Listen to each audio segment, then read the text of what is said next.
존경하는 김민석 위원장님, 그리고 보건복지위원회 위원님 여러분, 보건복지부 장관 후보자 정호영입니다. 바쁘신 와중에도 인사청문회 준비에 애써주신 위원님들께 깊은 감사의 말씀을 드립니다. 이 자리에 서게 되어 무거운 책임감을 느끼며 성실하게 청문회에 임할 것을 약속드립니다. 부족한 점에 대해서는 지적해 주시고 조언해 주시기를 부탁드립니다. 장관 후보자로 지명된 이후 저와 제 가족에 대해 제기된 논란들로 국민들과 위원님들께 심려를 끼쳐드려 대단히 안타깝고 또 송구스러운 마음입니다.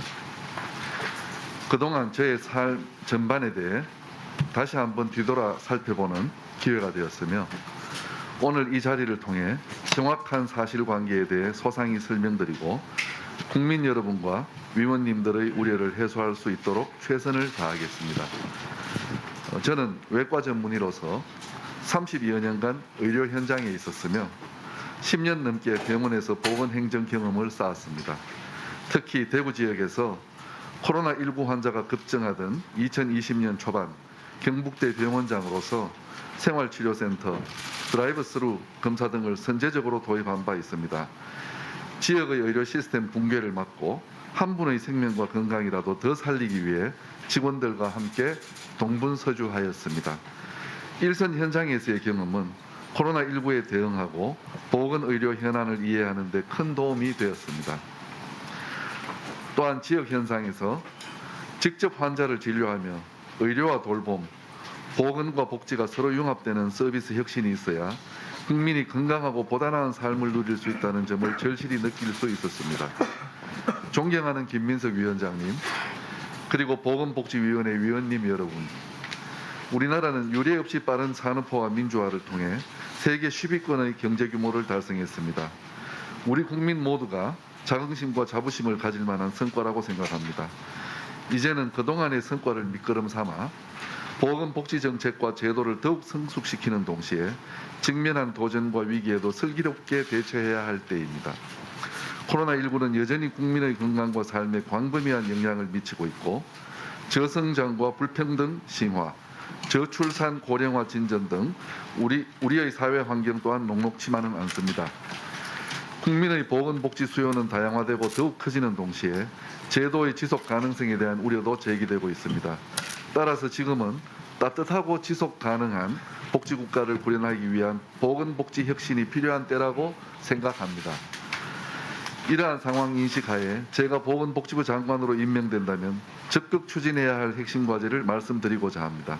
첫째, 국민이 염원하는 일상회복과 코로나19 유행의 안정화를 위해 우선적으로 노력하겠습니다. 자영업자와 소상공인의 방역 부담을 완화하면서도 국민의 생명과 안전을 보호할 수 있도록 과학적 근거 기반의 방역 체계를 마련하겠습니다. 새로운 변이 등장과 재유행, 신종 감염병에 대비하기 위한 의료 체계도 정비하겠습니다. 감염병 전문 인력 양성과 교육을 강화하고 중앙부터 지역까지 감염병 대응 인프라를 확충하겠습니다. 고령층과 기저질환자, 영유아와 장애인 등 감염병 취약계층은 보다 확실히 보호하겠습니다. 더불어 신속한 백신 치료제 개발 체계를 구축하여 코로나19뿐만 아니라 새로운 감염병에도 대응할 수 있는 역량을 갖추겠습니다. 둘째, 언제 어디서든 국민의 생명을 지킬 수 있도록 지역 완결적인 필수 의료 제공 체계를 구축하겠습니다. 그간 지역 의료 현장에 근무하면서 수도권으로의 인력, 자원 쏠림으로 인해 지역의 의료 서비스가 부족하다는 점을 느껴왔습니다. 이에 지역의 의료 인력을 확충하고 역량 있는 병원을 육성하여 지역 완결적인 보건의료 체계를 만들어 가겠습니다.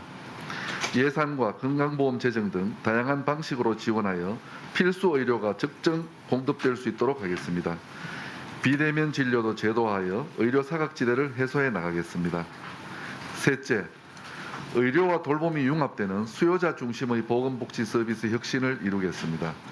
국민의 건강하고 행복한 삶을 위해서 의료와 돌봄, 보건과 복지는 긴밀하게 연계되어 있어야 하지만 그동안 현장에서는 어르신들에게 병원, 요양병원, 요양시설, 지방자치단체 등이 저마다의 분절적인 서비스를 제공해 왔습니다.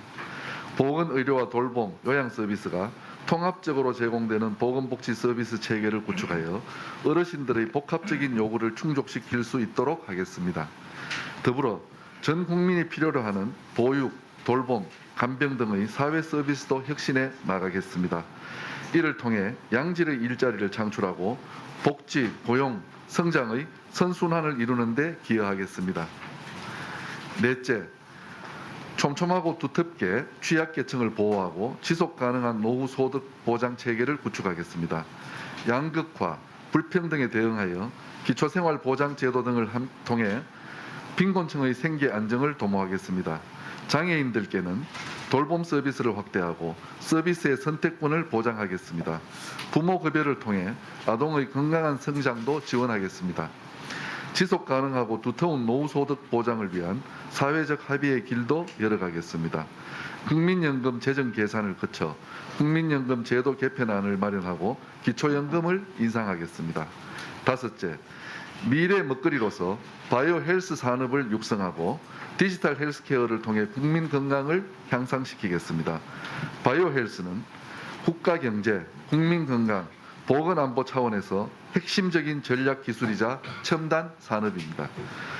규제 개선, 인력 양성, 연구 개발 등 민간의 창의성을 뒷받침할 수 있는 바이오 헬스 혁신 생태계를 조성하겠습니다. 또한 의료 데이터의 안전한 활용을 통해 보건의료 분야의 디지털 전환을 추진하겠습니다.